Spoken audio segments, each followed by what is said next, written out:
Jumpa lagi bersama Tabula, teman belajar dan bertumbuh. Nah, tanpa perlu berlama-lama lagi, mungkin kita mulai aja sekarang. Nah, sebelumnya saya akan memperkenalkan narasumber kita pada hari ini dulu.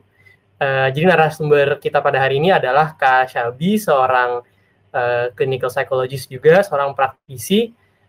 Selamat malam, Kak Syabi. Halo, selamat malam. Iya, thank you Kak udah mau sharing nih buat teman-teman yang ada di sini. Oke, gimana Kak kabarnya hari ini Kak? Aku alhamdulillah baik. Gimana Nathan hari ini? Baik Kak, baik. Oke. Gimana nih Kak? Jadi kita langsung mulai ngobrol-ngobrol aja kali ya Kak tentang si FOMO ini. Boleh. Saling mengenali terkait dengan FOMO. Ini nggak ikut FOMO kan? Nggak Friday night sama teman-teman. Iya, mungkin dari teman-teman ada yang pernah mengalami FOMO atau mungkin lagi merasakan FOMO. Nggak apa-apa juga gitu kali ya Kak. Malam ini kan akan kita bahas juga. Mungkin nanti gimana sih cara mengatasinya gitu. Iya, jadi kita nggak berduaan doang nih. Kita rame-rame, kita sharing. Apa sih yang dirasain sama teman-teman? Atau mungkin pernah mengalami FOMO? Mungkin sedang mengalami. Iya, nanti kita saling berbagi aja gitu satu sama lain. Nah, mungkin aku mulai dari Kak Syabi dulu kali ya, Kak. Aku mau nanya sih ke Kak Syabi, sebenarnya FOMO itu apa sih, Kak? Oke, thank you banget. Jadi, nah teman-teman kalau mau sharing boleh banget. Aku mau cerita dulu deh. Di sini yang baru banget terjadi nih trendingnya, ada nggak sih yang beli BTS meal? Boleh dong kalau misalnya mau sharing, ada nggak yang beli BTS meal? Terus kalau beli, apakah memang ARMY, penggemar BTS, atau ikut-ikutan nih, demi posting di Instastory hari pertama dapat BTS meal? Iya, dari teman-teman ada yang udah beli gitu, mungkin kayaknya kemarin sempat booming banget ya Kak, sempat kayaknya antrian ojol sampai rame banget nih, sampai beberapa McD ditutup bahkan kalau nggak salah. Iya benar, jadi sampai rame banget, sampai booming banget, dan itu kan sudah digembor-gemborin dari lama ya BTS meal ya. Dan aku juga lihat beberapa temenku update di Instastory, akhirnya dapat BTS meal. Ada nggak nih yang beli? Nathan beli nggak? Aku kebetulan enggak Kak, aku bukan penggemar, jadi kemarin memutuskan untuk nggak beli sih kebetulan. Oke. Sebagai bukan penggemar dan memutuskan nggak beli, Nathan sendiri banyak nggak sih di Instastory-nya yang update BTS meal? Kalau di Instagramku sih banyak banget Kak yang beli gitu. Nah bahkan kayak yang Kakak bilang tadi sih, bahkan yang bukan ARMY pun karena penasaran gitu beli. Benar, jadi karena penasaran pengen coba ini apa sih sebenarnya BTS meal, atau pengen posting aja, kepo aja, pengen posting aja di Instagram BTS meal tuh apa sih, gimana sih rasanya, packagingnya gitu ya. Itu yang terjadi nih teman-teman sama kita gitu ya. Nah, Nathan sendiri begitu melihat di Instastory teman-temannya posting BTS meal, ada perasaan FOMO nggak ya? Ada perasaan, aduh pengen beli juga deh, atau aduh aku merasa kayaknya gimana, kok nggak beli ya gitu, kayaknya ada rasa nggak enak gitu kalau nggak beli. Ada perasaan gitu nggak Nathan? Ada ke rasa penasaran gitu sih Kak, kayak maksudnya kan ini limited ya, si yang BTS meal nih kayak ada sedikit perasaan kayak aduh kok kayaknya kalau nggak beli ntar kelewatan ya, kayak nggak bisa ngomongin aja gitu sama orang-orang yang udah pernah nyicipin gitu. Bener banget, jadi awal mulai itu dari penasaran dulu ya. Jadi Nathan sebenarnya pengen beli karena pengen penasaran aja. Sebenarnya katanya sausnya kan beda ya, sausnya pengen coba gitu, jadi bisa cerita ke orang lain. Itu memang yang terjadi Nathan. Jadi ketakutan kalau kita tuh kehilangan trending yang saat ini terjadi, jadinya nggak bisa keep up sama teman-teman yang lain. Sebenarnya kan yang Nathan tadi ceritakan, aku jadi bisa cerita ke teman-temanku nih kalau aku udah coba, gitu kan ya? Iya bener Kak. Bener banget. Pasang Jadi video bermula tersebut. benar. Jadi bermula dari rasa penasaran, ikut yang lagi happening ini apa. Terus kita mau mencoba supaya kita bisa cerita ke orang lain. Ada juga nih Nathan yang orang-orang seperti itu, tapi punya kecemasan kalau dia nggak mencoba, gitu. Artinya kalau misalnya dia nggak bisa cerita ke orang lain, atau dia nggak posting di sosial media, atau misalnya dia jadi teman-teman yang ngomongin dia merasa terkucilkan, akhirnya itu membuat dia semakin cemas karena dia left out dari circle-nya dia, gitu. Itu yang biasanya dinamakan ketakutan untuk dikucilkan dari circle, missing out gitu dari circle. Kayaknya nggak bisa connect gitu. Kayaknya nggak temen banget deh kalau nggak cobain BTS Meal. Iya, Gitu. kayak simpelnya takut nggak bisa relate gitu ya Kak, ke apa yang lagi happening di orang-orang sekitarnya gitu, atau bahkan di dunia maya aja gitu. Iya, bener banget, 100 banget. Jadi takut nggak bisa relate sama orang lain. Tapi orang lain spesifiknya ini di dunia maya nih. Nih, aku juga mau nanya, tapi ini jawab aja dalam hati ya teman-teman ya. Dari beberapa karakteristik ini, kira-kira ada nggak sih yang sesuai dengan diri ya teman-teman? Gitu. Apakah teman-teman sedang mengalami ini, atau pernah mengalami ini, atau takut mengalami ini? Tapi ini tidak terbatas pada yang akan aku sebutkan. Bisa jadi banyak ciri-ciri lain yang menunjukkan kayaknya aku lagi mengalami FOMO nih. Gitu. Yang pertama, teman-teman di sini pengguna aktif sosial media atau tidak? Mulai dari Facebook, Instagram, Twitter, Snapchat, masih nggak sih Snapchat, TikTok gitu. Pengguna aktif tuh berarti screen time di sosial media itu tinggi banget gitu. Jadi screen time-nya cukup banyak gitu ya. Jadi sering ngeliatin postingan orang, maupun cuma silent reader doang, nggak posting apa-apa, tapi sering ngeliat sosial media. Gitu yang pertama. Ciri yang kedua, di antara partisipan ini, setelah melihat sosial media, ada nggak rasa membandingkan diri sendiri dengan orang lain? Contoh, misalnya di Instastoryku semua orang misalnya work from Bali, atau di Instastoryku semuanya beli BTS.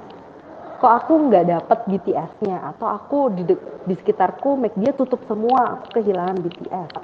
Kayaknya aku udah nggak bisa deh, udah nggak bisa ngobrol sama teman-temanku. Wah, teman-temanku pasti di grup ngobrolin ini nih. Jadi membandingkan diri sendiri dengan kehidupan orang lain. Itu ciri yang kedua. Ciri yang ketiga dinamakan shiny syndrome object. Artinya apa? Artinya punya orang lain itu lebih berkilau daripada yang sudah kita miliki, teman-teman. Jadi setiap ada hal baru, kita selalu pengen. Misalnya, biasanya ini terjadi pada fashion ya misalnya. Misalnya dia punya gadget apa, atau dia baru beli sepatu apa, atau baru beli sepeda, misalnya sepedanya apa. Kita pun punya sepeda, tapi kita mereknya nggak itu. Jadi itu lebih bagus. Atau kita beli gadget ini mereknya bukan buah-buahan, jadi yang buah-buahan lebih bagus. Atau kita beli baju, tapi bajunya biasa aja, jadi yang punya orang lain lebih bagus. Atau bahkan dari segi pekerjaan, teman-teman. Kita merasa dalam pekerjaan kita gini-gini aja, pekerjaan orang lain lebih enak.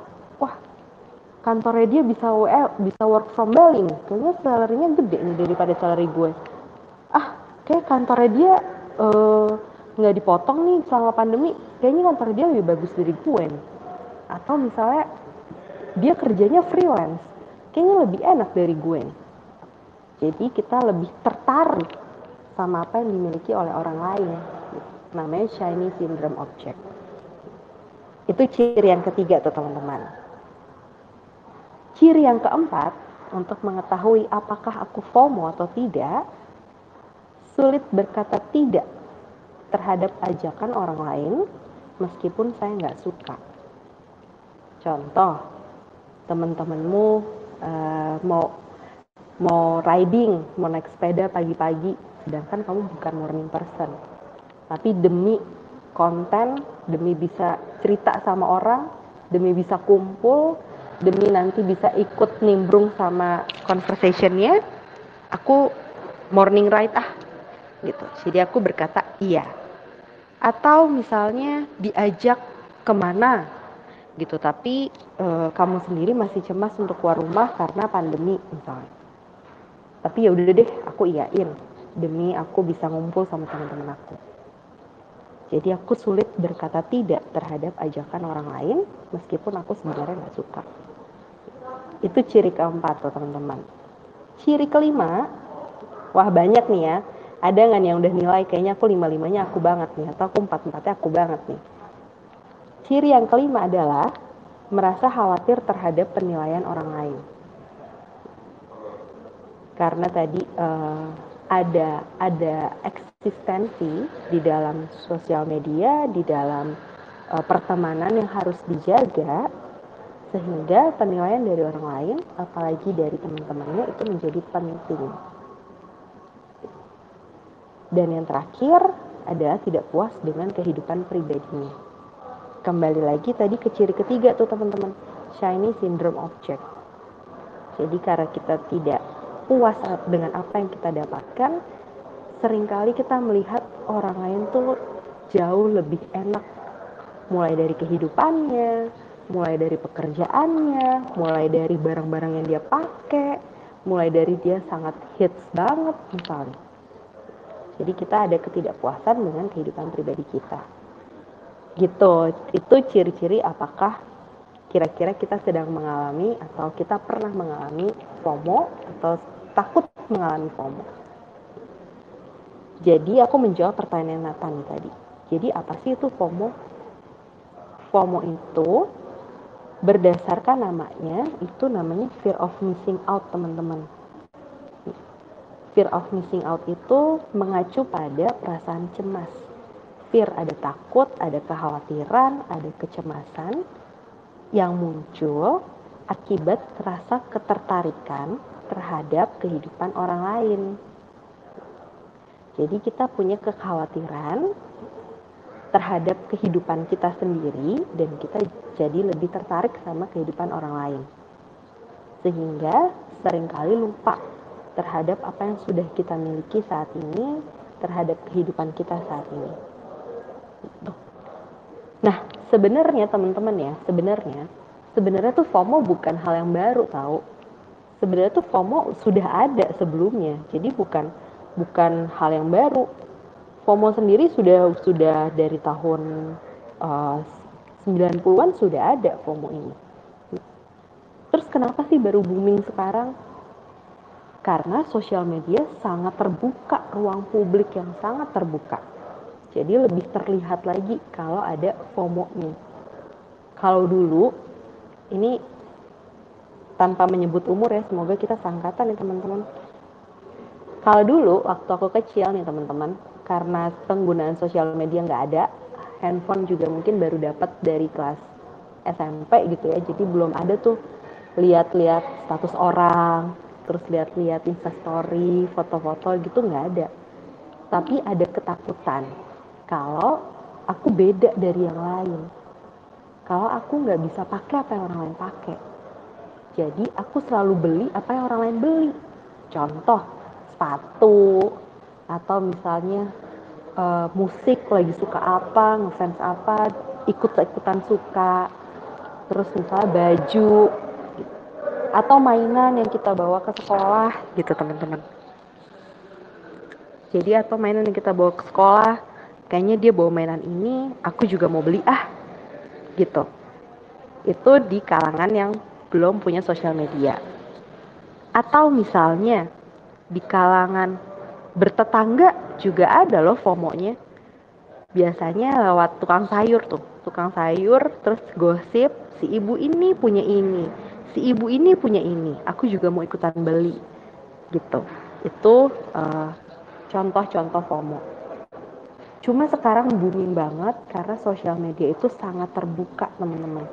Apa yang mereka punya saat ini, apa yang mereka kerjakan, apa yang mereka lakukan, apa yang mereka beli, itu sangat terpampang jelas dalam sosial media. Pasti diupdate. Jadi semakin menimbulkan rasa FOMO-nya itu intensif, teman-teman. Nah, untuk pengguna sosial media aktif, hal-hal ini perlu dibatasin. Gitu. Karena FOMO sendiri sebenarnya itu dorongan internal, teman-teman. Sesuai tadi kata Nathan. Aku pengen beli BTS Meal karena penasaran sih, meskipun bukan penggemarnya BTS.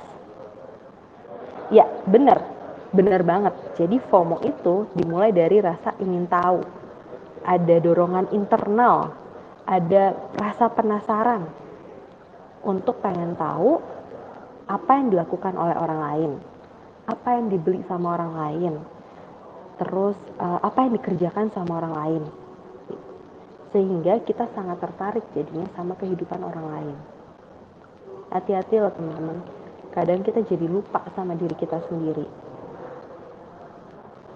gitu. Ini sih Kak, cukup menarik ya, kayak apalagi maksudnya penjabaran bahwa kayak FOMO itu bahkan nggak cuman dari sosial media ya, kalau kata Kak Syabi tadi, bahkan dari gosip tukang sayur, wah itu baru denger banget sih Kak, jujur. Maksudnya bahwa emang fear of missing out itu bisa terjadi lewat banyak media gitu. Lewat banyak media, dulu kan juga sudah ada fear of missing out, meskipun belum ada sosial media gitu. Jadi kita pada dasarnya memang kita kan makhluk bersosial ya gitu. Kita memang punya kebutuhan untuk saling relate sama orang lain, untuk punya rasa connect gitu, terhubung sama orang lain. Nah, salah satu kita bisa merasa relate dan terhubung adalah kita mencoba apa yang orang lain lakukan gitu. Nah, karena sekarang di sosial media semuanya terpampang, jadi instan tuh. Dia beli ini, dia kerja itu, aku juga pengen. Dia buka usaha, bisa sukses. Aku resign buka usaha, ternyata gagal. Langsung. Aku kok kayaknya gagal, aku frustasi gitu. Jadi membandingkan itu yang akhirnya melalui sosial media jadi prosesnya cepet gitu membanding-bandingkan dengan orang lainnya. Iya betul banget sih Kak, kalau yang tentang karena keterbukaan sosial media gitu, yang kayak kita rasanya jadi pengen keep up gitu sama orang lain dan bahkan sama achievement mereka gitu. Apalagi kalau aku sendiri sih Kak, yang akhir-akhir ini aku lihat dari fenomena ini sih, cryptocurrency gitu. Kayaknya hampir semua orang sekarang main cryptocurrency ya. Kayak kadang sampai ngerasa, oh kalau nggak ikutan beli, nggak ikutan investasi, kayaknya nggak bakal sukses di depannya gitu. Kayak jadi takut banget. Iya, setuju banget. Jadi setuju banget sekarang kita padahal nggak terlalu paham ya tentang kripto, Iya, tapi orang-orang pada mainan kripto, akhirnya kita ikutan beli, ikutan invest, orang lain untung, kita buntung, gitu misalnya gitu ya. Itu akhirnya menjadi salah satu penyebabnya juga nih Nathan. Jadi tadi karena ada rasa ikut-ikutan, ada rasa penasaran, terus tadi juga kita mau ikutan kripto karena kita biar bisa cerita sama orang lain. Jadi pada saat dia cerita kita relate banget nih gitu. Atau misalnya kita jadi ikut bisa join dalam percakapan itu. Bayangkan pasti ada rasa takut nih. Dia mainan kripto, jadi kalau ketemuan pasti atau di chat pasti selalu mainan kripto. Kalau ngomongin kripto aku udah nggak bisa nimbrung nih. Jadinya aku kayak missing out gitu. Aku jadi merasa terkucilkan karena aku nggak bisa nimbrung. Itu menjadi salah satu penyebab kita merasa kita memiliki FOMO ini. Kita punya perasaan cemas gitu. Karena kita punya keinginan untuk mencari rasa keterhubungan dengan kelompok sosial kita. Gitu. Nah, karena keinginan yang cukup tinggi ini, akhirnya kita tidak memberikan boundaries, tidak memberikan batasan. Gitu. Mana yang kita suka, mana yang kita bisa, mana yang kita mampu, mana yang memang dimiliki kemampuannya oleh orang lain. Atau penyebab yang lainnya, itu sosial media, itu udah penyebab, saat ini penyebab paling tinggi nih Nathan. pakai TikTok, pakai Instastory, pakai Instagram.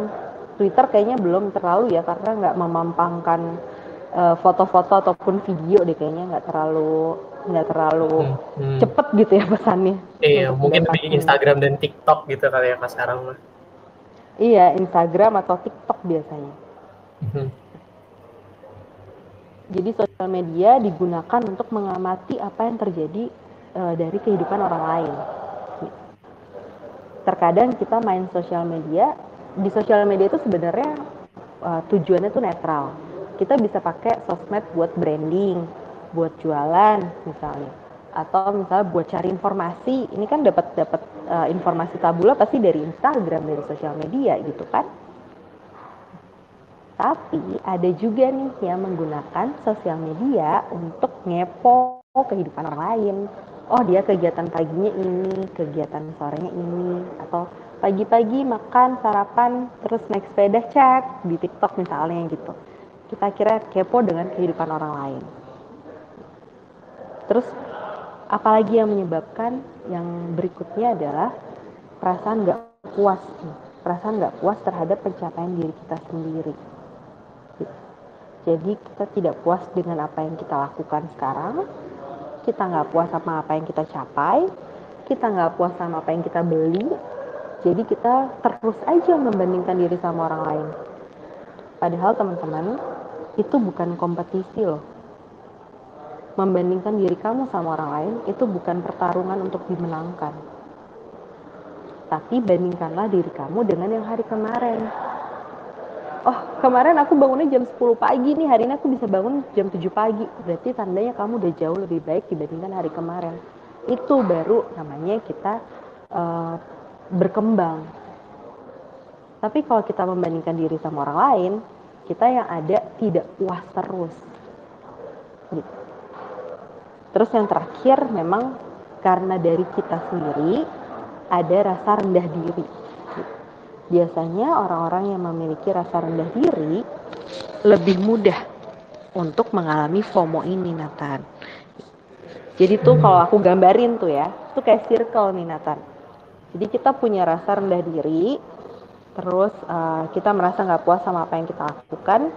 Kita ke sosial media, tujuannya mau spending time, terus kita ngeliatin pencapaian orang lain, itu membuat kita semakin merasa rendah diri. Gitu. Jadi udah kayak siklus aja. Bukannya kita keluar, tapi kita semakin menjadi rendah diri. Wah, semakin missing out dari lingkungan sosial kita, semakin ngerasa beda, semakin ngerasa terasing dari lingkungan sosial kita. Oh, kayak never ending cycle gitu ya Kak, kayak saling mempengaruhi dan malah memperparah gitu ya jadinya. Iya, jadi makin memperparah gitu. Nah, itu juga jadi salah satu dampaknya dari FOMO ini gitu. Itu memperparah kita, memperparah rasa kepercayaan diri kita yang mungkin tadinya kita memang lagi dalam masa gagal gitu ya, atau dalam masa berproses. Terus kita ngelihat di sosial media teman-teman kita udah oke, itu semakin memperparah kita merasa tidak mampu. Dan itu bisa memicu perasaan frustasi, memicu perasaan depresi, memicu krisis, itu bahkan mungkin gangguan lainnya. Seperti gangguan kecemasan atau misalnya gangguan mood misalnya. Nah, itu salah satu dampak mulanya dari FOMO ini. Gitu. Terus ada lagi nih Nathan, dampak dari FOMO. Gimana tuh Kak? Jadi social media addict. Ketergantungan pada media sosial dan penggunaan handphone. Jadi coba teman-teman di Instagram, aku nggak tahu nih soal aplikasi lain. Gitu, aku nggak pengguna TikTok juga. Kalau di Instagram tuh kan ada screen time-nya ya, daily melihat Instagramnya berapa lama. Coba teman-teman cek deh. Kalau sosial media digunakan untuk kepo sama kehidupan orang lain, coba cek deh penggunaannya lebih intens gak? Lebih tinggi nggak? Karena ini bisa membuat ketergantungan, gitu. Ketergantungan pada penggunaan media sosial. Terus efeknya apa? Efeknya kualitasmu di dunia nyata ini seperti apa? Punya pacar, pacarnya didiemin nggak di dunia nyata? Enjoy nggak dengan kehidupanmu di dunia nyata? Produktif nggak sih kamu ketika lagi bekerja? Atau misalnya karena kita kasihkan main sosmed, anaknya nangis, terus kita gimana? Apa kita kasih gadget juga misalnya? Jadi mempengaruhi kualitas hubungan kita, kualitas relasi kita di dunia nyata ini. Itu salah satu dampak dari FOMO. Terus dampak yang lainnya, perilaku konsumtif nih Nathan. Gara-gara semua orang posting di Instastory, Nathan jadi pengen BTS meal kan? Iya betul. Beli BTS meal. Pinter berarti. Jadi kalau di sini teman-teman lagi berusaha ya, ini bisa menjadi salah satu dasar pemikiran usahanya teman-teman nih, memicu perilaku konsumtif. Karena kita ada keinginan, karena kita ada rasa ketertarikan, mungkin juga ada tekanan dari teman-temanmu, ayo beli BTS nih, ayo cobain ini, ayo kesini, terus kita jadi mau. Jadi kita konsumtif, padahal kita tadi nggak tahu itu apa. Kayak kripto, kita main beli aja kan, padahal kita nggak tahu sebenarnya dasarnya itu gimana, analisanya seperti apa, terus nanti forecast-nya gimana ke depannya. Tapi kan jadinya konsumtif. Malah merugikan juga ya Kak bahkan. Benar. Jadi malah merugikan finansial juga, jadi merasa rugi kan akhirnya. Atau bahkan misalnya sampai mungkin karena ada tekanan sosial harus beli apa, kita jadinya kerja mati-matian, nabung, terus atau misalnya kita berhutang, atau misalnya kita minjem untuk mendapatkan itu. Sepeda deh paling mudah banget, karena kemarin kan tren sepeda tinggi banget ya. Orang bersepeda dengan segala aksesorisnya kan bukan sesuatu yang murah ya, kalau misalnya dari helm, perlengkapan semua lengkap.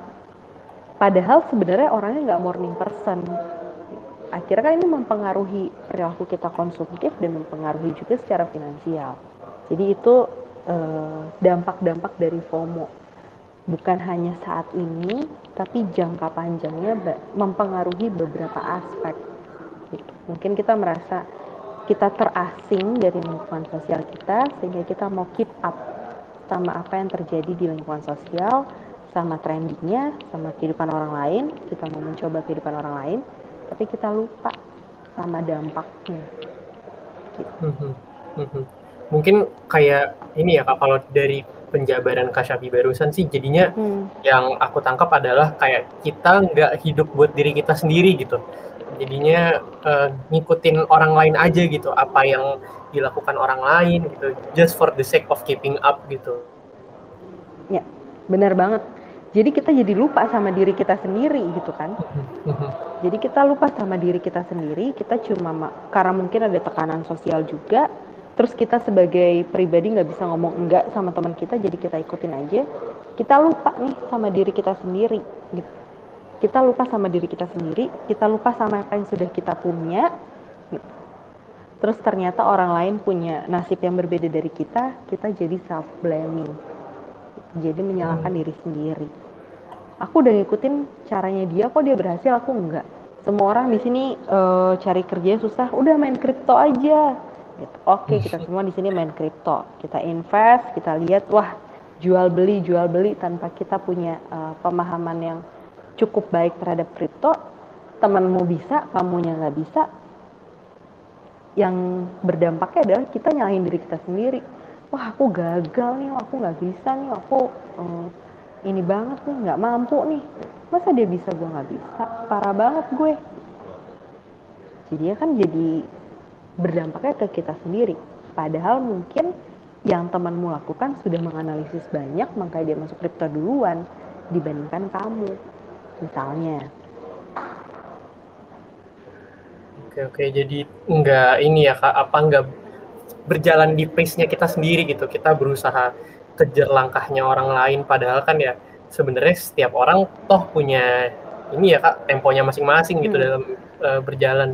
Nah, yang unik juga di sini tuh sebenarnya kan kayak salah satu beberapa penyebab dari FOMO sendiri kan sebenarnya ini ya Kak, kayak adanya keinginan untuk punya social connectedness gitu, atau kayak punya perasaan bisa relate sama orang lain. Nah sebenarnya kan itu bukanlah hal yang buruk ya, kalau misalnya by face value sendiri gitu, kayak nggak ada yang salah kan ya sebenarnya untuk kepengen bisa relate gitu sama orang lain, dan juga bahkan mungkin melihat orang lain sebagai perbandingan, kalau misalnya diproses secara positif bisa jadi motivasi gitu ya Kak, mungkin buat kita sebenarnya. Setuju banget. Iya, kayak balancing-nya itu jadi yang perlu sebenarnya dilakukan gitu. Benar. Jadi sebenarnya nggak salah kok kalau kita butuh tahu trending topik apa. Toh kalau kita ngomong sama orang, apalagi sama orang baru gitu ya, yang kita nggak pernah deket sebelumnya, kita butuh pick up line kan, cerita, udah nonton ini belum? Misalnya nonton apa sih, Loki misalnya baru keluar di Disney Hotstar, udah nonton Loki belum? Itu kan jadinya membuat adanya percakapan ya terjadi gitu. Betul banget. Jadi memang nggak salah loh kita mengetahui hal itu nggak salah. Terus kita juga punya rasa ketertarikan, punya rasa penasaran dan pengen coba, nggak masalah gitu. Tapi harus dibatasi gitu. Ini sehat atau enggak ya? Gitu. Artinya kalau ini nggak sehat, saya udah mendapatkan apa yang saya punya, tapi saya nggak puas, saya selalu pengen lebih, saya sirik sama orang lain, ngelihat postingan dia, saya sirik kenapa dia seperti itu, terus ngeliat postingan dia, saya jadi ngerasa nggak punya pencapaian apa-apa. Tandanya yang kamu lakukan sudah bukan lagi bertujuan baik, tapi sudah tidak sehat. Itu yang perlu dibatasin. Tapi kalau itu menjadikan motivasi, misalnya, Nathan IPK-nya 3,5 nih, aduh, masa aku nggak bisa sih dapat 3,5? Aku tanya sama Nathan, gimana sih caranya lo bisa dapat 3,5? Gue mau dong, gitu. Lo bimbel, atau misalnya lo kerja kelompok, atau misalnya lo belajarnya dari kapan? Jadi ada keingintahuan juga, bukan bermaksud sirik, tapi kita pengen mencoba mempraktekkan apa yang dia lakukan, sehingga diharapkan memiliki hasil yang sama. Tujuannya untuk evaluasi saya. Gitu. Iya, tapi jadi, kan hasilnya positif setelah itu. Gimana cara kita menggunakannya kali ya Kak, kayak tujuannya mah nggak buruk gitu, tapi kayak apa sih intensi kita kali ya? Kok tujuan intensi sama ya? Mungkin ya perilakunya nggak buruk tapi intensinya gitu kali ya. Benar. Jadi perilakunya netral sebenarnya. Kita pengen tahu tentang orang, kita pengen ngelihat sosial media kan sebenarnya netral kan, fasilitas yang netral. Kalau kita gunakan untuk ngepoin orang lain, untuk kita ngebandingin diri kita sendiri sama orang lain, outcome-nya jadi insecure. Tapi kalau kita gunakan wadah sosial media untuk cari ilmu, untuk cari koneksi, untuk branding jualan, hasilnya jadi membuat kita lebih baik. Nah, penggunaan yang netral ini kita perlu tahu batasannya. Ketika kita dalam keadaan sedang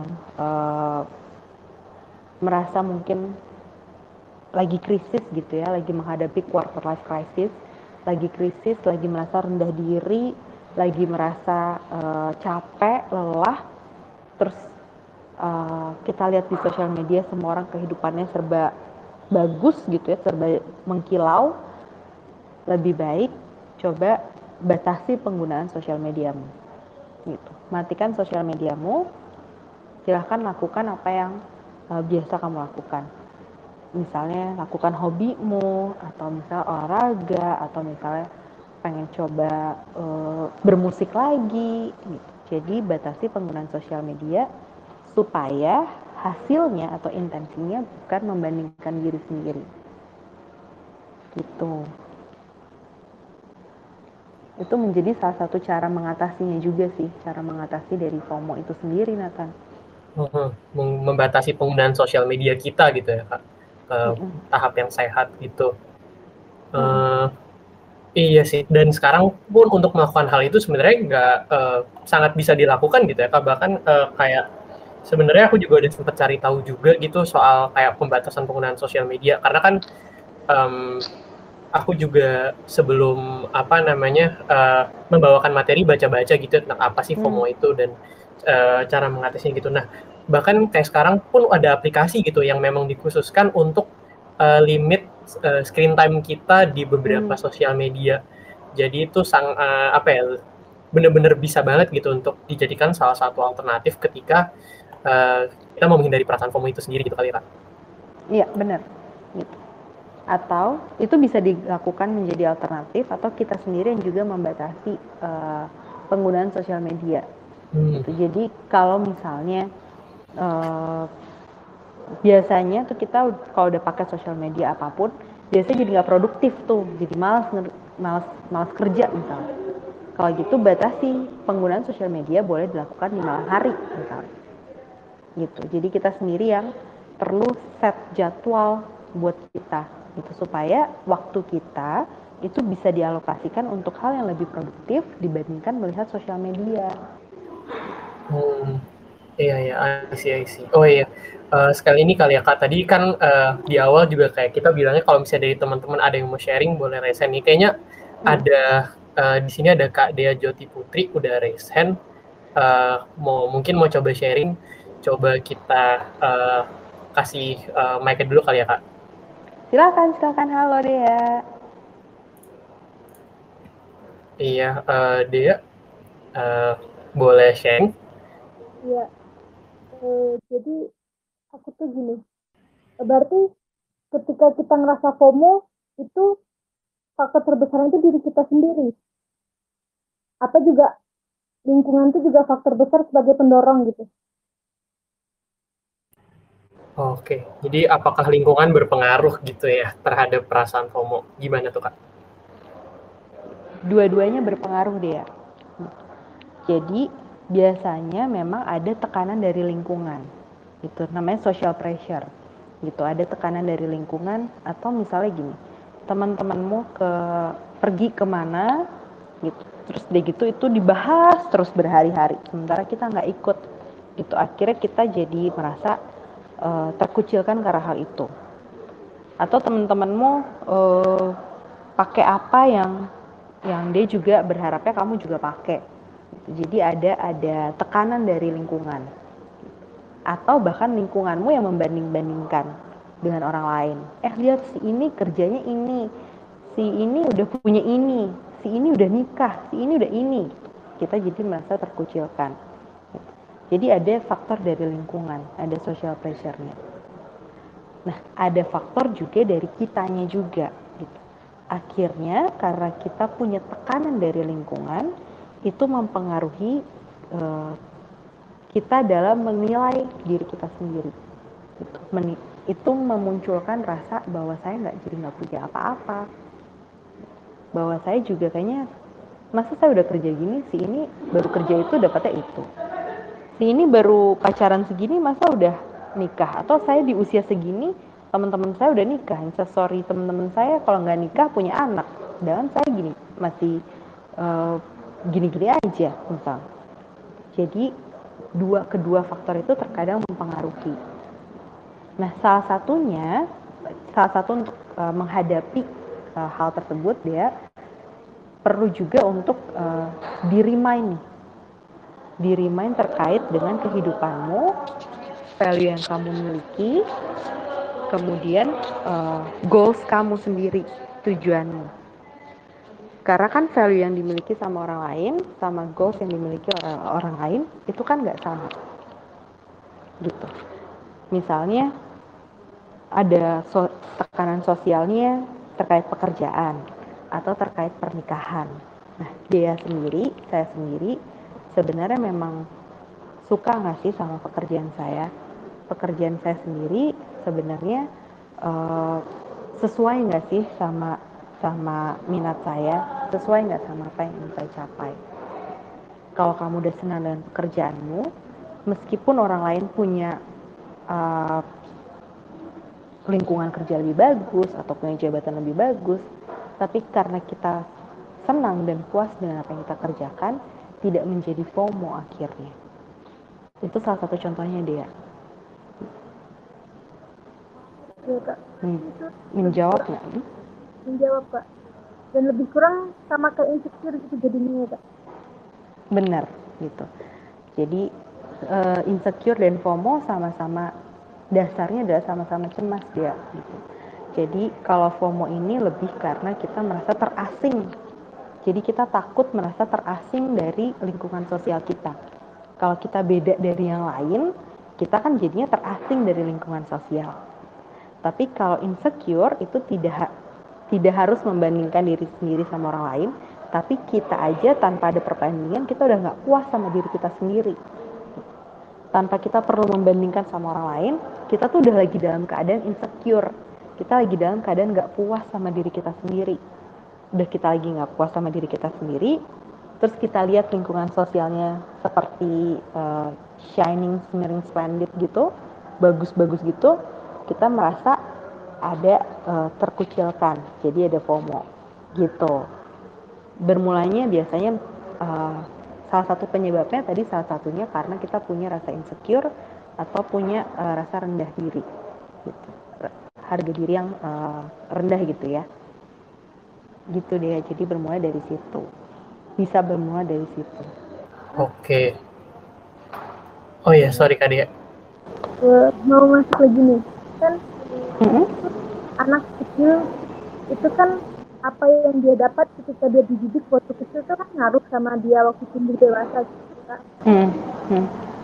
Jadi waktu dia sering dibandingkan, dia sering salah-salahkan, nggak pernah dianggap sama dia bahwa dia pernah benar, itu bisa ngaruh sama sifat FOMO yang bakal muncul di kehidupan dia itu. Benar. Jadi bisa jadi itu juga karena pola pengasuhan ya. Jadi memang dari kecil itu mungkin tipe pengasuhannya adalah membanding-bandingkan dengan orang lain. Tujuannya sih untuk memberikan semangat atau motivasi gitu. Tapi efeknya ternyata bukan menambah semangat, tapi mungkin menambah frustasi gitu. Sebenarnya dengan penyebab itu bisa banyak nih, bisa banyak dampaknya. Jadi bukan dengan FOMO-nya aja gitu. Jadi bisa berdampak insecure, bisa berdampak jadinya punya gangguan kecemasan mungkin gitu. Terus mungkin bisa jadi gangguan mood juga, mungkin bisa jadi depresi. Jadi dari pola pengasuhan, akarnya dari pola pengasuhan dampaknya bisa banyak gitu. Tapi dari pola pengasuhan yang sering dibandingkan itu, akhirnya kita merasa terasing dengan lingkungan sosial, baru kita bisa mengalami FOMO gitu. Jadi kuncinya dari FOMO ini adalah dasarnya itu keterasingan dari lingkungan sosial kita. Jadi kalau kita tidak sama dengan orang lain, kita merasa terasing gitu, karena takut dikucilkan, takut ditinggalkan oleh teman-teman kita, jadi kita merasa terasing gitu dari lingkungan sosial kita. Sehingga untuk kita tidak merasa terasing, kita berusaha keep up sama update atau sama trending atau sama hal-hal yang sedang terjadi saat ini. Gitu deh ya. Kebayang nggak perbedaannya? Ya, sama-sama. Thank you banget atas pertanyaannya. Jadi memang FOMO ini bukan sesuatu yang bisa berdiri sendiri gitu teman-teman. Artinya bisa jadi dari satu permasalahan, mungkin karena pola pengasuhan, mungkin karena kita lagi mengalami kegagalan, terus kita lagi merasa minder, terus kita lagi mengalami perasaan insecure, terus kita jadi nggak mau ketemu sama orang, terus kita jadi merasa terasing, itu jadi bisa banget.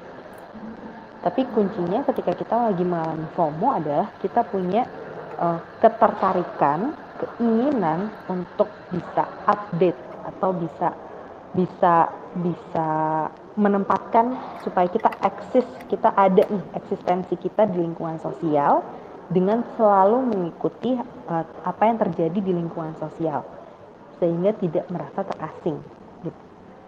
Itu namanya fear of missing out gitu. Nah, yang dia tanyakan gitu, terkait dengan bagaimana pola pengasuhannya, bagaimana cara saya membatasi diri, itu bisa diatasi nih teman-teman ketika punya permasalahan yang sama. Yang pertama adalah belajar untuk membuat gratitude journal, teman-teman. Jadi gratitude journal itu adalah sebuah jurnal di mana kita dilatih untuk bisa mensyukuri apa yang kita punya. Kayaknya simpel banget ya. Kayaknya gak terbiasa tuh melakukan itu.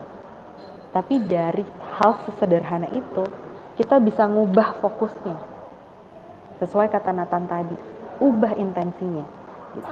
Dengan kita bisa menghargai apa yang kita punya, kita bisa mensyukuri apa yang kita punya, kita bisa merasa cukup dengan apa yang kita punya.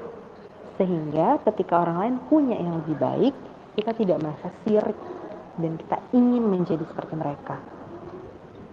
Gitu. Itu bisa jadi salah satu cara untuk mengatasinya juga, teman-teman. Oke, jadi gratitude journal ini ya Kak, bersyukur ya. Kalau misalnya kuncinya di sini dari gratitude journal sendiri, sebenarnya something yang mungkin untuk beberapa orang cukup klise gitu, sering banget kan ya kita kayak diingetin bersyukur gitu, kayak jangan banding-bandingin gitu. Padahal ya memang itu adalah salah satu cara gitu ya untuk menghadapi FOMO ini gitu. Iya, jadi bahkan hal yang sesederhana itu aja dampaknya besar gitu. Artinya kenapa sih kita perlu latihan gitu? Itu kan bukan sesuatu yang biasa kita lakukan ya. Kita lebih mudah untuk tertarik sama hal yang negatif gitu. Artinya kita lebih mudah mengidentifikasi apa yang kita nggak punya. Kita nggak punya ini, kita kerjanya nggak kayak dia. Kita pasangannya juga nggak kayak si pasangan itu. Kita juga udah pacarnya juga kita nggak punya. Teman-temanku juga gini, bosku nggak enak, kerjaanku nggak enak, salariku nggak enak. Kita lebih mudah mengidentifikasi dengan hal itu. Sehingga ketika kita ketemu sama orang lain, kita udah merasa malu duluan. Kita udah malu duluan untuk ketemu sama orang lain, kita udah merasa insecure. Di saat kita malu ketemu sama orang, kita cek sosial media. Si dia enak banget kerjaannya gini. Si dia kerjanya di rumah doang, posting Instastory, tajir-tajir aja. Si dia kerjaannya bisa dibawa kemana-mana. Si dia udah bisa beli ini. Si dia kerja segini udah kayak gini. Semakin kita punya intensi untuk membandingkan diri kita dengan orang lain. Terasinglah kita terhadap lingkungan sosial. Nah, dengan kita mensyukuri apa yang kita punya, oh ya, saya punya pekerjaan, ya walaupun misalnya salary-nya masih biasa aja, tapi bosnya enak, lingkungannya enak, kerjanya enak, kantornya dekat, atau saya punya pekerjaan, meskipun sekarang saya WFO, bosnya nggak enak, tapi jeda saya dari lulus ke dapat kerja tuh nggak jauh, gitu. Saya udah bisa dapat pekerjaan di masa pandemi. Semakin kita bersyukur dengan apa yang kita punya, ketika kita ngelihat punya orang lain, kita jadi nggak membandingkan, kita nggak jadi sirik sama apa yang dia punya. Nah, komunikasinya akan jauh lebih enak, teman-teman. Ketika kita mau berelasi sama orang, kita jadi punya rasa keingintahuan ya memang karena kita pengen membangun komunikasi, gitu. Bukan karena kita pengen membandingkan lagi, bukan karena kita pengen jadi kayak dia, gitu. Kebayang nggak, teman-teman?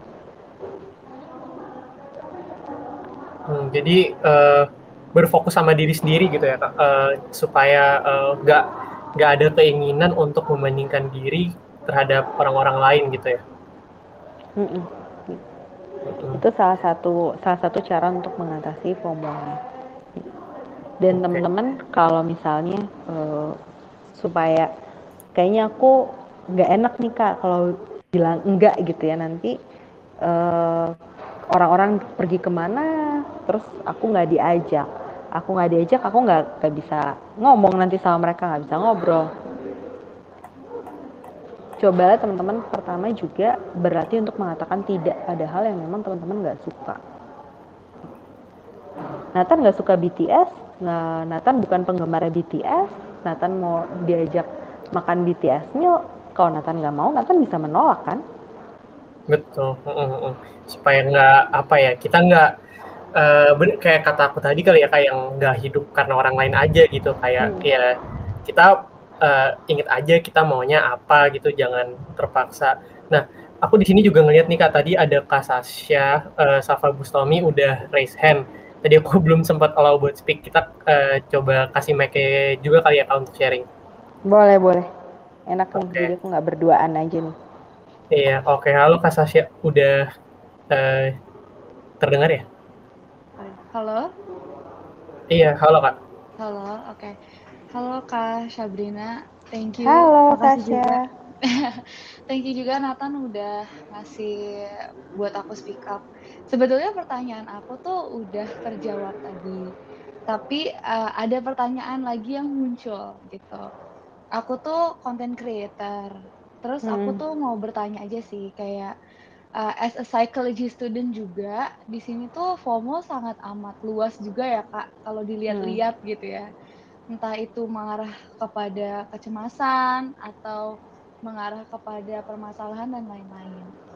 Terus kalau misalnya menurut Kak Sabrina nih, sekarang kan banyak banget ya yang main social media. Let's say as an influencer, terus juga content creator or selebgram gitu.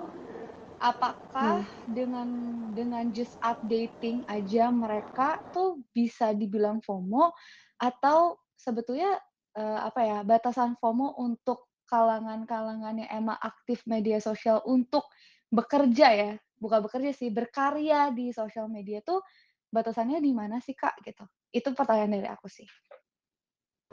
Oke, wah keren banget ya ada content creator. Thank you banget pertanyaannya. Setuju. Jadi kalau itu adalah bagian dari pekerjaan, gitu, atas nama research itu bisa dilakukan. Gitu. Jadi ketika kita mau berkarya, gitu, kita kan perlu meneliti ya tentunya.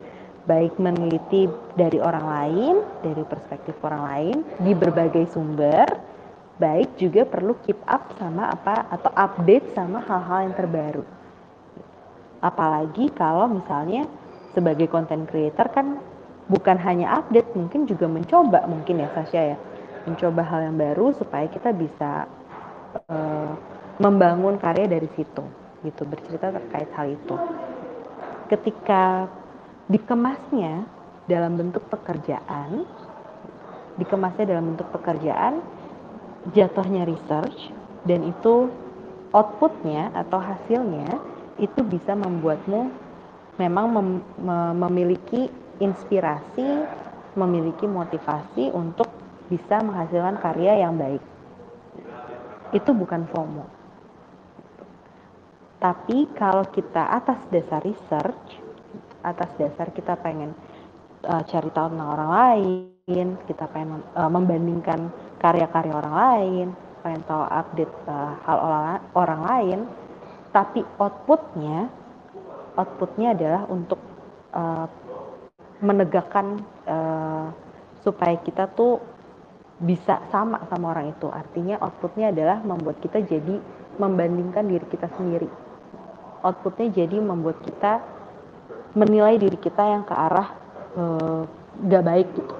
Artinya membuat kita jadi cemas sama hal itu, membuat kita jadi merasa ini adalah sebuah keharusan. Saya harus bisa berkarya, saya harus eksis, saya harus bisa menghasilkan sesuatu, saya harus disukain sama orang lain, saya harus diapresiasi oleh orang lain, sehingga outputnya menjadi bukan membuat kita lebih baik, itu bisa menjadi FOMO, Kak Sasha. Gitu. Nah, sesuai dengan yang tadi sudah dijelaskan sama Nathan, sebenarnya intensinya, gitu. Ketika itu memang untuk urusan pekerjaan, kita yang perlu membatasi. Membatasinya seperti apa? Membatasinya adalah ketika saya sudah lagi lelah dengan hal ini, atau ketika saya punya rasa sirik sama pencapaian orang lain, atau ketika saya jadi uh, merasa rendah diri, merasa nggak puas sama pekerjaan saya, terus saya jadi menuntut diri saya untuk lebih dan bisa menyaingi orang itu, mungkin coba break dulu dari situ. Karena bukan kita mendapatkan sesuatu yang produktif, tapi kita malah menjadinya terlalu menuntut, memberikan tuntutan buat diri kita sendiri. Coba break dulu dari situ, lakukan kegiatanmu, cari hobimu, lakukan semua dalam dunia nyata, baru kita kembali lagi ke pekerjaan gitu, sehingga yang kita lakukan bisa jadi lebih objektif dan hasilnya lebih membuat kita produktif gitu. Menjawab nggak Tasya kira-kira? Menjawab. Makasih banyak Kak Sabrina udah mau jelasin. Thank you banget pertanyaannya gitu. Karena sejujurnya nih teman-teman, kalau boleh sedikit cerita ya, aku sebelum jadi psikolog klinis tuh aku jadi rekruter teman-teman gitu. Jadi sebelum sama-sama sudah lulus S2, tapi waktu itu mengawali karir di bidang HRD sebagai rekruter. Seharian yang aku kerjakan adalah ngeliat LinkedIn orang-orang. Wah gila, umurnya masih seumuran gue udah minta salary segini, jabatannya di sini, ini kesini. Wah, jadinya bukannya aku mencari orang yang kandidat yang bagus untuk di perusahaanku, malah itu bumerang ke aku gitu. Malah aku jadinya kok masih gini-gini aja ya gue, kok gue belum menghasilkan apa-apa ya, kok gue masih gini-gini aja gitu, nggak ada hasilnya. Baru dari situ aku break dulu tuh dari merekrut, aku cari pekerjaan lain. Aku waktu itu minta training, jadi aku break dulu dari rekrutmen, aku training, baru kita mengolah lah gitu. Tandanya itu udah wilayah itu lagi nggak sehat buat aku. Setelah kita udah training, kita udah mulai bisa happy lagi, mood kita kembali lagi, kita juga mulai puas dengan apa yang kita lakukan, baru kita kembali ke pekerjaan kita. Jadi teman-teman yang tahu kapasitasnya teman-teman sendiri, teman-teman yang tahu kemampuan teman-teman sendiri, teman-teman juga tahu kapan harus break. Karena ketika kita moodnya lagi nggak bagus, ketika kita lagi mengalami kegagalan, ketika kita lagi merasa minder, cobalah untuk bisa membatasi diri dari sosial media, sehingga itu tidak meracuni diri kita sendiri, gitu teman-teman. Oke. Itu cerita LinkedIn itu sangat relatable sih Kak, jujur. Apalagi aku baru banget bikin LinkedIn tahun ini dan kayak awalnya bingung kan soalnya buat apa gitu. Terus pas lihat-lihat baru yang kayak oh keren ya, temen gue udah jadi S2, temen gue udah magang gitu. Terus jadi aduh kok males gitu. Jadi malah membandingkan gitu, merasa kok mereka hebat, gue kayak gini-gini aja gitu. Iya. Jadi kayak merasa gitu, udah gitu waktu aku jadi rekruter, breakku ngeliat sosial media, ya udah semakin. Jadi waktu itu break dulu deh, iya, break dulu dari apa yang aku kerjakan, kita lakukan hobiku. Ternyata hobiku senangnya ketemu sama orang, ngobrol, ngembangin konsep. Udah kita cari lakukan kegiatan lain gitu. Oke. Terus tadi juga seperti yang Kak Syabi bilang kayak kita harus tadi berlatih untuk mengatakan tidak gitu ya, supaya nggak keseret arus gitu sama apa yang lagi happening gitu, supaya kita nggak ngelakuin sesuatu just for the sake of ngikutin orang-orang. Terus apalagi sih Kak yang sebenarnya bisa kita lakuin? Yang bisa kita lakukan adalah berlatih untuk mindful dan ingat sama diri kita sendiri gitu. Jadi gini teman-teman, di sini aku yakin mungkin secara usia sudah mau menginjak dewasa. Ada yang mungkin masih remaja atau sudah dewasa gitu secara usia. Nah teman-teman tahu apa yang teman-teman suka, apa yang teman-teman nggak suka, apa yang teman-teman bisa lakukan, apa yang mungkin itu bukan bakat. Sehingga kalau bukan bakat, bukan berarti nggak bisa, tapi latihannya perlu lebih intens. Value-nya orang lain atau apa yang orang lain anggap itu penting, apa yang orang lain anggap itu baik, atau apa yang membuat orang lain happy, belum tentu membuat kita happy teman-teman. Belum tentu kalau kita berada di posisi itu kita akan merasa happy. Jadi perlu di-remind gitu ke diri kita sendiri. Oh, saya kenali dirimu sendiri. Saya merasa happy bukan ketika saya main kripto kayaknya. Oke, saya ngerasa happy kalau saya investasi mungkin di tempat yang lebih aman. Misalnya main reksadana misalnya. Atau saya misalnya teman-teman saya ngomongin pernikahan, saya belum mau menikah, saya mau mengejar karir, lakukanlah. Atau misalnya teman-teman saat ini sedang menyelesaikan skripsi, terus teman-teman lingkungan sosial sudah mulai bekerja, terus teman-teman mau kerja, tapi skripsinya keteteran, stop dulu. Gitu. Motivasi dirimu untuk bisa skripsi dulu kelarin, baru kerja. Gitu. Jadi bukan berarti apa yang orang itu lakukan, itu harus kita lakukan juga. Kita bisa kok bangun komunikasi, meskipun kita berbeda. Meskipun saya nggak melakukan apa yang kamu lakukan, meskipun saya nggak punya apa yang kamu punya, tapi kita tetap bisa berkomunikasi kok. Jadi bukan berarti kalau kita sama dengan mereka, itu akan membuat kita juga cukup dengan hal itu. Gitu. Jadi kenali dirimu, kenali apa yang kamu suka, kenali juga potensimu, kenali ketertarikanmu, kenali minatmu. Itu jauh lebih berharga dibandingkan mengenali apa yang dimiliki orang lain. Gitu Nathan salah satunya.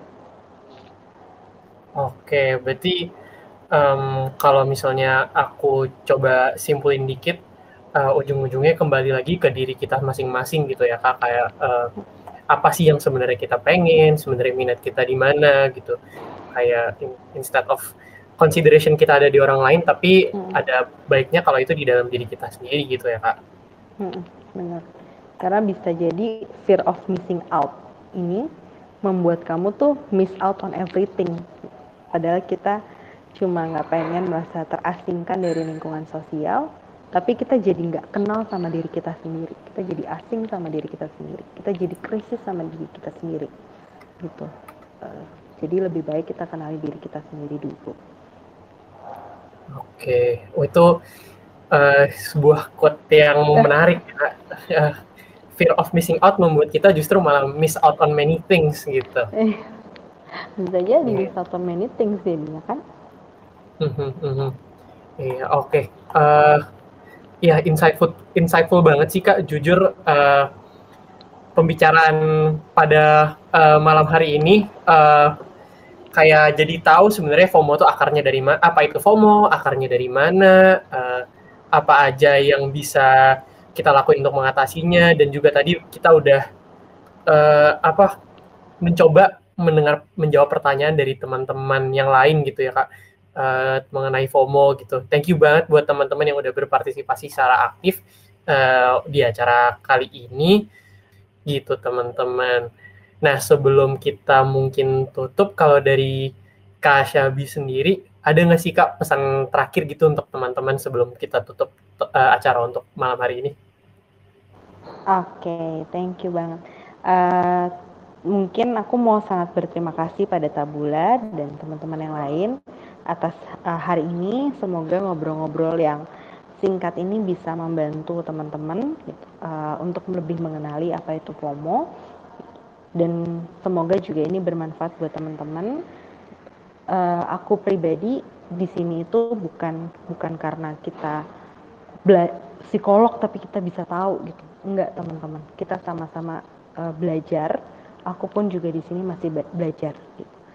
Artinya ketika kita sudah tahu terkait hal ini, semua ini kendalinya ada di kita. Apakah kita mau menerapkan yang tadi sudah kita bahas, atau kita mau tetap melanjutkan hal-hal yang kita lakukan sehingga kita mempertahankan perasaan FOMO itu ada gitu. Dan aku yakin di sini kita bisa sama-sama berproses. Aku senang banget teman-teman meluangkan waktu untuk berproses di sini. Ini salah satu cara untuk mengenali dirinya teman-teman sendiri gitu. Jadi bukan membandingkan diri dengan orang lain, apalagi melalui sosial media itu bukan kompetisi untuk dimenangkan, tapi gimana teman-teman bisa berproses lebih baik lagi setiap harinya, itu baru sebuah perjuangan, itu baru sebuah pencapaian gitu buatku. Oke, thank you so much Kak Syabi buat kata-katanya. Nah, sekali lagi thank you banget buat teman-teman yang udah join di Talks pada malam hari ini. Nah, teman-teman sekalian mau promosi sedikit juga, jadi Talks pada malam hari ini tuh juga diselenggarakan bersama Mandra Kanta, Instagramnya @mandra.kanta, yang kebetulan kita juga lagi ngebahas soal FOMO nih teman-teman di Instagram itu. Jadi buat teman-teman yang masih penasaran soal FOMO, boleh silahkan cek Instagram @mandra.kanta. Gitu teman-teman. Nah, mungkin sekian aja untuk acara pada malam hari ini. Sekali lagi thank you teman-teman buat partisipasi aktifnya. Thank you juga Kak Syabi udah mau sharing tentang FOMO, tentang penyebab, dan juga cara menanganinya gitu. Jadi thank you banget teman-teman untuk kesempatannya pada malam hari ini. Udah sih sekian untuk malam hari ini, gitu aja teman-teman. Thank you so much udah join dan udah berpartisipasi. Sampai jumpa di kesempatan berikutnya.